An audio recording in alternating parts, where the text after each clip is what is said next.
Olá, sejam bem-vindos à nossa segunda aula do módulo 4. Até aqui estudamos os procedimentos para a digitalização de documentos, avulsos e processos. Agora nós vamos compreender as principais recomendações do CONARC. A seguir vamos apresentar informações necessárias para a correta configuração do seu equipamento de captura digital de imagem conforme as resoluções mínimas para se obter uma digitalização de qualidade. Ou seja, precisamos verificar o tipo do documento, o tipo de reprodução, o formato do arquivo digital, a resolução mínima, o modo de cor e algumas observações. Como vocês podem ver, há uma tabela com configurações mais à frente de acordo com cada tipo de documento.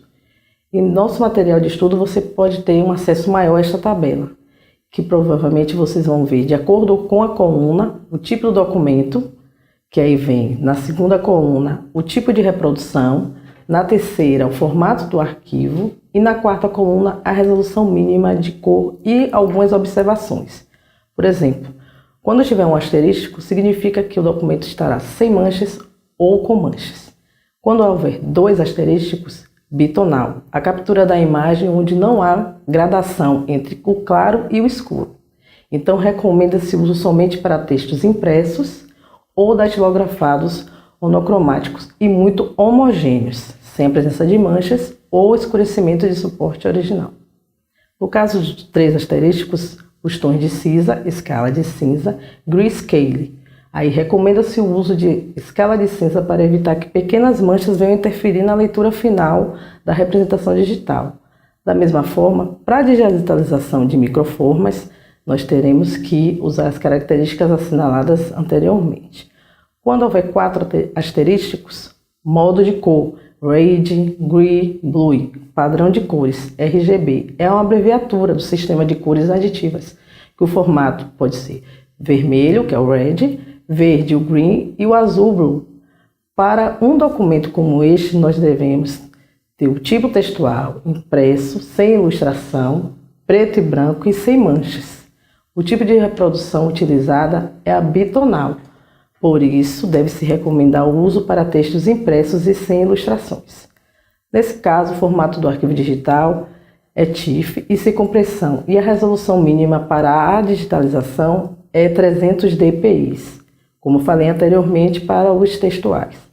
Já neste outro tipo de documento, quando o texto for impresso com ilustração, preto e branco e com manchas, recomenda-se o uso de escala de cinza, para assim evitar pequenas manchas venham interferir na leitura final do documento digitalizado, que no caso é a nossa representação digital. O formato do arquivo também TIFF, sem compressão, e a resolução mínima 300 dpi. No documento manuscrito, com ilustração de cor, recomenda-se o modo de cor RGB, que falei anteriormente, Red, Green, Blue, ou seja, o sistema de cores aditivas formado por vermelho, verde e azul. O formato de arquivo digital também é TIFF e sem compressão, e a resolução mínima, novamente, 300 dpi.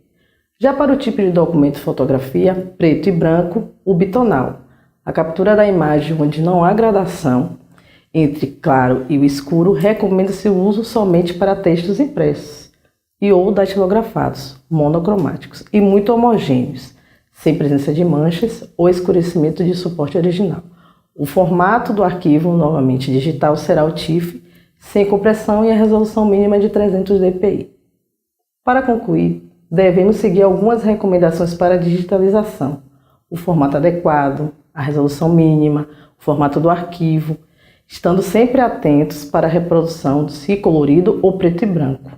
Dessa maneira, podemos obter uma digitalização de qualidade. Além disso, devemos, paralelamente aos procedimentos de digitalização, observar também se as questões de armazenamento dos documentos originais estão de acordo com as normas estabelecidas, para que não haja a perda ou dispersão desse documento.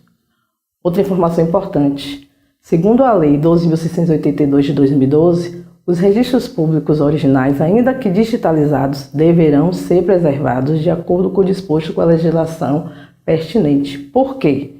Muito importante, o documento digitalizado não substitui o analógico. Chegamos ao final do nosso módulo.